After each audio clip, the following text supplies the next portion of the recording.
Welcome to Ball Talk Deep, where we talk deep about ball. It's Andrade and Irwin back at it again.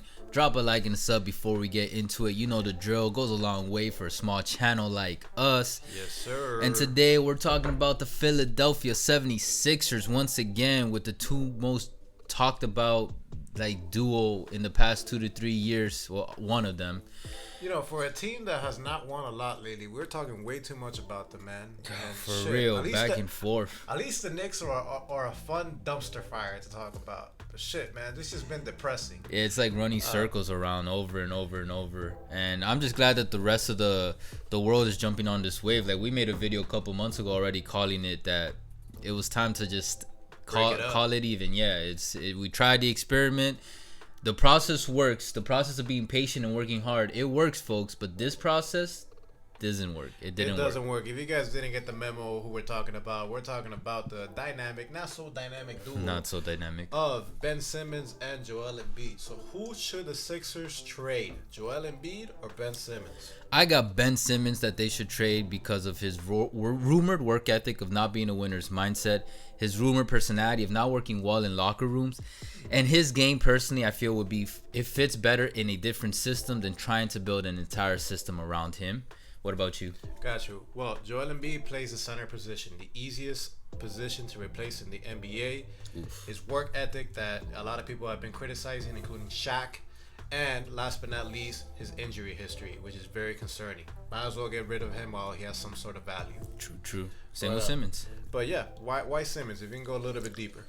You know, before my first point, it's kind of funny that we both pointed out their rumored work ethic not being 100% into it, like winner's mindset.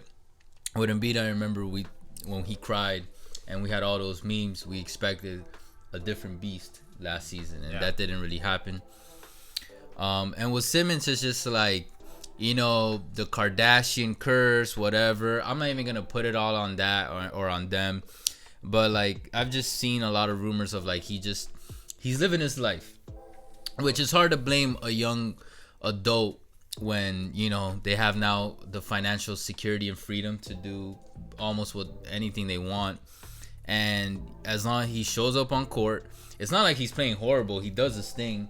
But it's like, if you really want to win in the NBA, if you really want to take your organization and team to the next level, you got to make sacrifices. And Simmons just doesn't make those sacrifices. And it's a rumor, but it's a rumor with some substance to it because, again, we've been talking about these two for the past couple of years, and it's not working. And obviously they've tried different things, but if they both were really, really about it, they would have figured at least something out to at least reach the Eastern Conference Finals. Yeah, but look, this is where I'm going to disagree, play devil's advocate. Look, it's not like Ben Simmons has been playing horrible. He's been playing well. But the thing is, ever since his rookie season, that he had a strong rookie year, he just hasn't been progressing. Stagnant. Yeah. He has stayed stagnant.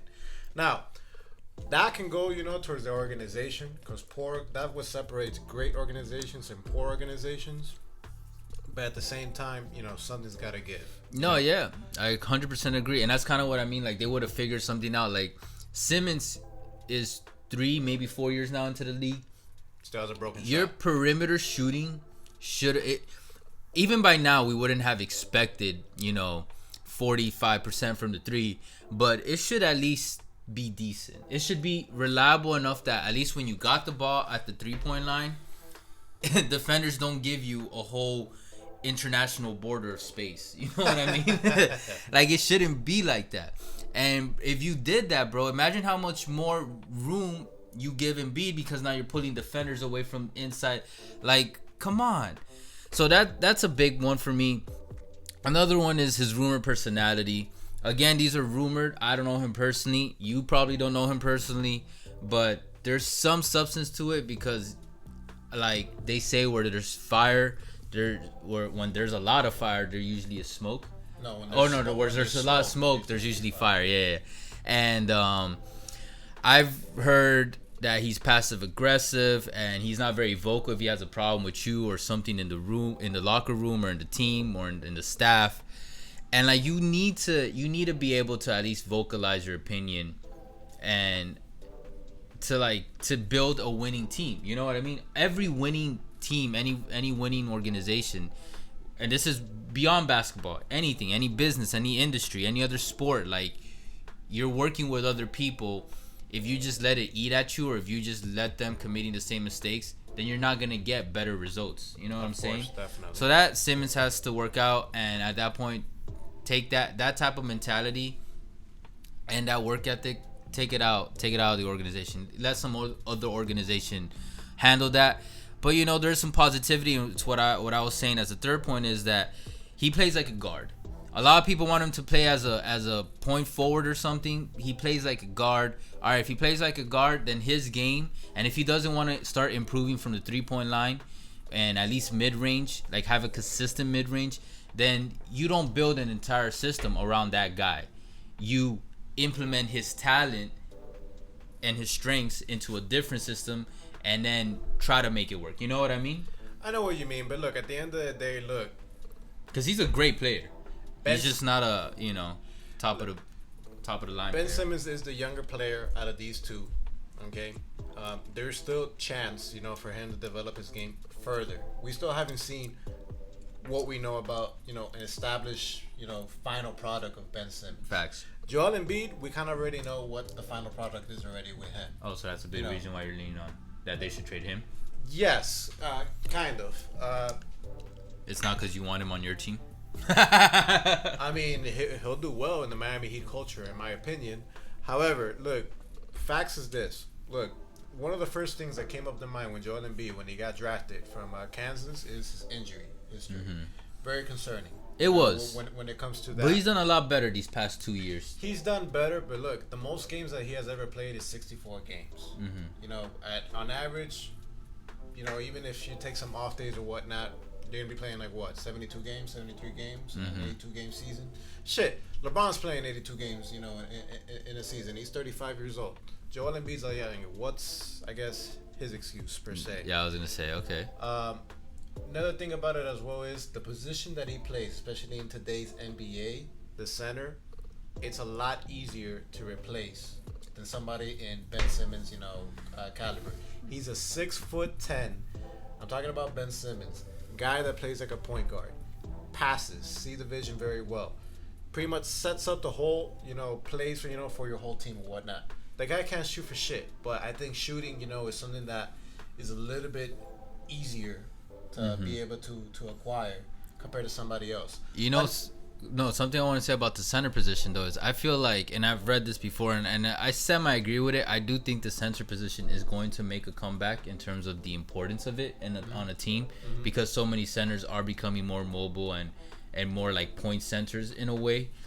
And it's like it'll be like a point center like Bam Adebayo, those type of centers. But then it's like there's a cream of the crop centers, and then there's all these mediocre centers.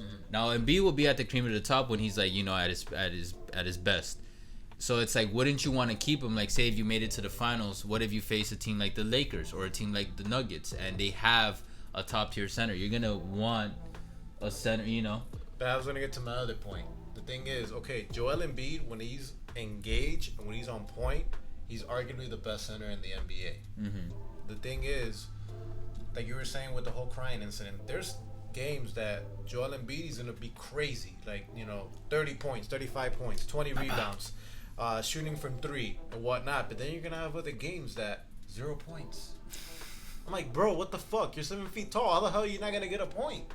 Hey man, the NBA defense crazy, bro. Wilding out here. Or you're not gonna get a rebound type shit. Yeah. You feel me? It's yeah, like, okay, that has to be more, on the motor of the NBA player.